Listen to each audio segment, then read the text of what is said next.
Assalamualaikum warahmatullahi wabarakatuh. Selamat pagi anak-anakku semua.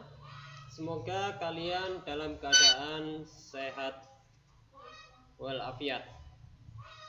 Baiklah Pak Guru, pada pagi hari ini akan melanjutkan materi pelajaran IPA dengan judul Hukum Ohm dan Hambatan Kawat. Namun sebelumnya marilah kita berdoa.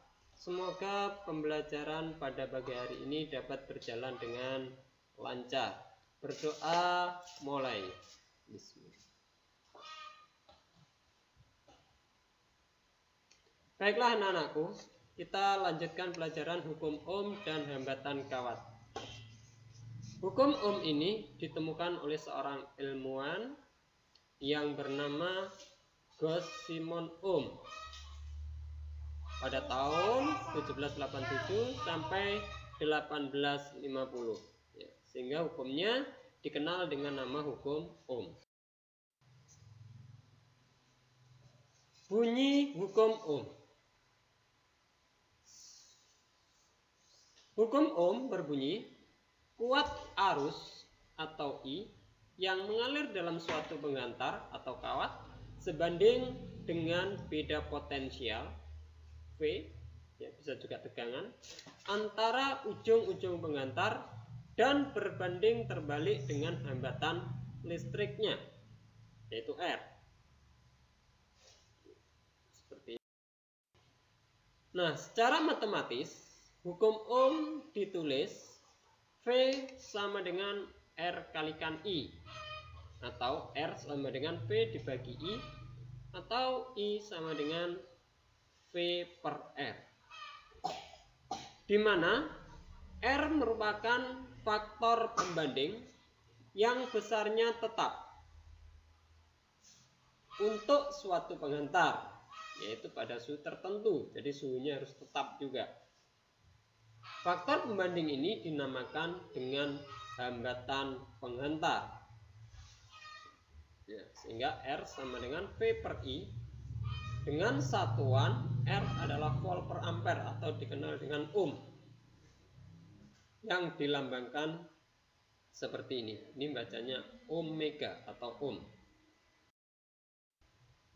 Contoh, kawat pengantar kedua ujungnya memiliki beda potensial 6 volt, menyebabkan arus listrik mengalir sebesar 2 ampere. Berapakah hambatan kawat tersebut? Penyelesaian di mana diketahui V-nya beda potensial atau tegangan 6 volt, kuat arus yang mengalir pada kawat 2 ampere. Yang ditanyakan hambatan kawat. Jawab, R sama dengan V dibagi I, di mana V-nya 6 dibagi dengan I-nya 2. 6 dibagi 2 hasilnya 3 ohm. Jadi hambatan kawat tersebut sebesar 3 ohm. Sebuah konduktor mempunyai hambatan 400 ohm yang dihubungkan dengan sumber tegangan, sehingga mengalirkan arus listrik sebesar 500 miliampere. Berapakah beda potensial ujung-ujung konduktor tersebut? Ya, di sini diketahui hambatan kawatnya adalah 400 ohm.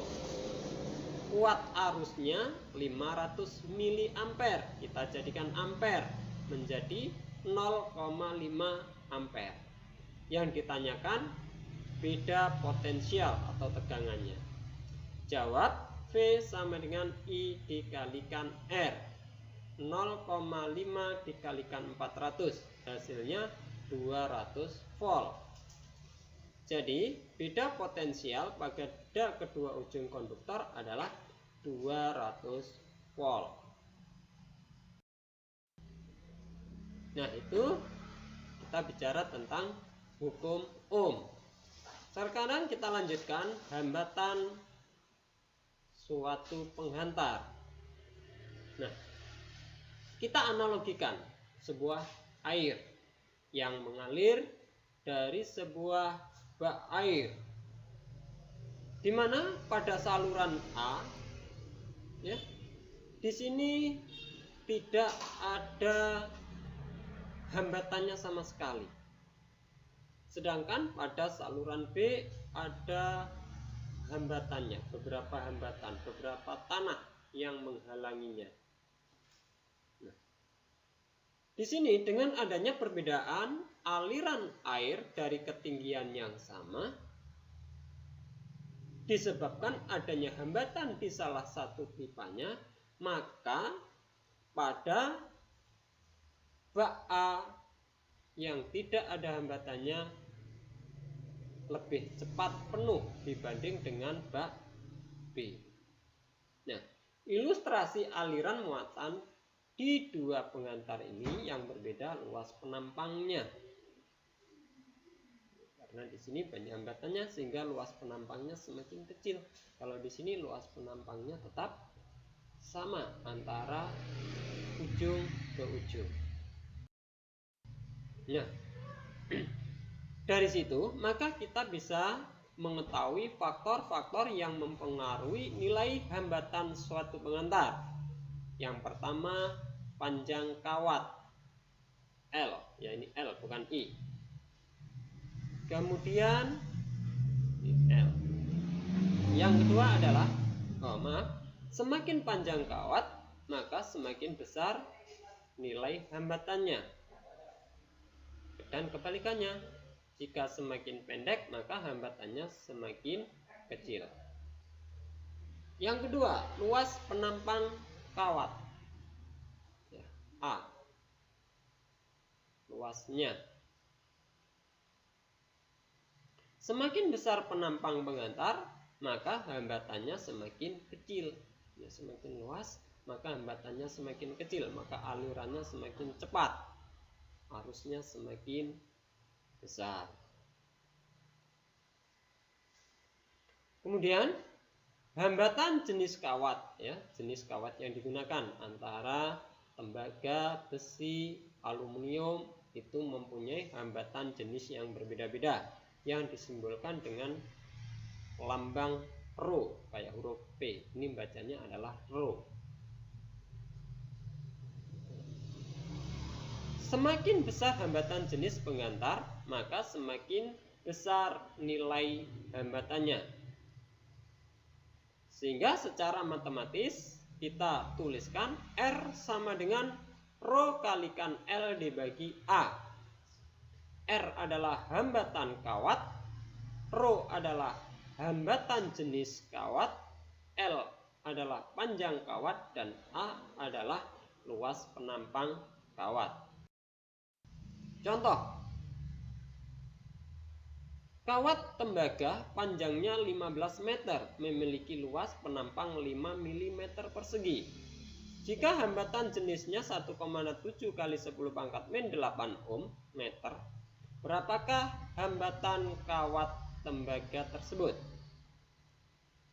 Diketahui L panjang kawat 15 meter, luas penampang A 5 mm persegi atau 5 kali 10 pangkat min 6 meter persegi. Rho adalah 1,7 kali 10 pangkat min 8 ohm meter. Ditanyakan besarnya hambatan kawat atau R. Jawab, R sama dengan Rho kalikan L dibagi A. 1,7 kali 10 pangkat min 8 kali 15 dibagi 5 kali 10 pangkat min 6 ya. Sehingga kita dapatkan R sama dengan 1,7 kali 10 pangkat 3 kali 10 pangkat min 2. Jadi 15 bagi 5 3. 1,7 kita tulis lagi, kemudian 10 pangkat min 8 dibagi 10 pangkat min 6 jadinya adalah 10 pangkat min 2. Sehingga hasilnya 1,7 kali 3 kali 10 pangkat min 2. 5,1 kali 10 pangkat min 2. Jadi hambatan kawat tembaga adalah 5 kali 10 pangkat min 2 ohm. Contoh yang kedua. Dua kawat A dan B, luas penampangnya sama dan terbuat dari bahan yang sama. Jadi besarnya sama, bahannya sama. Namun panjang kawat A 3 kali panjang kawat B. Mana yang lebih panjang? Iya, kawat A lebih panjang. Jika hambatan kawat A 150 ohm, berapakah hambatan kawat B? Diketahui luas A sama dengan luas B. Jenisnya juga sama, berarti rho A sama dengan rho B. Panjangnya berbeda, LA 3 kali LB. Sedangkan hambatan A 150 ohm. Ditanya hambatan kawat B. Jawab, panjang A 3 kali panjang B. Panjang R kalikan A dibagi rho. Berarti RA kali AA dibagi rho A sama dengan 3 kali RB kalikan AB dibagi rho B. Sehingga RA sama dengan, ya, karena tadi AA-nya sama, rho A-nya sama dengan rho B, AA-nya sama dengan AB bisa dihilangkan. Sehingga RA sama dengan 3 kali RB. Sehingga RB-nya adalah RA dibagi 3. RB adalah 150 bagi 3. Maka hasilnya, iya, 50 ohm. Jadi ini salah ya. Seharusnya 150 bagi 3 adalah 50 ohm. Jadi hambatan kawat B adalah 50 ohm. Ya, jadi bukan 30 tapi 50 ohm. Konduktor dan isolator. Ya, sebetulnya materi ini sudah pernah kalian pelajari pada saat kalian belajar tentang kalor di kelas 8 atau panas. Kalian sudah mengenal apa itu konduktor, apa itu isolator. Jadi di sini Pak Guru hanya mengingatkan sepintas saja. Kalau pada bahasan kalor atau panas, konduktor adalah bahan yang dapat menghantarkan panas. Tapi di sini konduktor adalah bahan yang dapat menghantarkan listrik. Sedangkan isolator kebalikannya, bahan yang tidak dapat menghantarkan listrik. Kalau pada kalor kemarin, pada panas adalah isolator itu bahan yang tidak dapat menghantarkan panas. Nah, contohnya konduktor ada besi, ada tembaga, ada seng, aluminium, dan teman-temannya. Sedangkan pada isolator ada plastik, karet, kayu, keramik, ya, dan seterusnya. Itu semua disebut sebagai isolator. Ini dalam penerapan kehidupan sehari-hari, konduktor dan isolator, ya, digunakan dalam pembuatan kabel listrik. Jadi di dalam itu ada konduktor, di luarnya ada isolator. Kenapa seperti ini kan? Agar tidak berbahaya. Nah, ini anak-anakku ada tugas yang harus kalian kerjakan di buku catatan kalian masing-masing. Ya, kerjakan dengan baik. Nanti kalau ada waktu mengumpulkan ke sekolah, kalau sudah masuk ya dikumpulkan. Namun kalau tidak ada waktu untuk mengumpulkan, nanti akan Pak Guru kasih link untuk kalian kerjakan di Google Form. Jadi kumpulkan lewat HP-nya masing-masing dengan menggunakan Google Form. Ya, ada 5 soal di sini yang harus kalian selesaikan. Kemudian jangan lupa mengisi daftar hadir yang akan Pak Guru kirimkan melalui link di grup WA kelas. Ya, di kelasnya masing-masing nanti akan Pak Guru kasih link daftar hadir.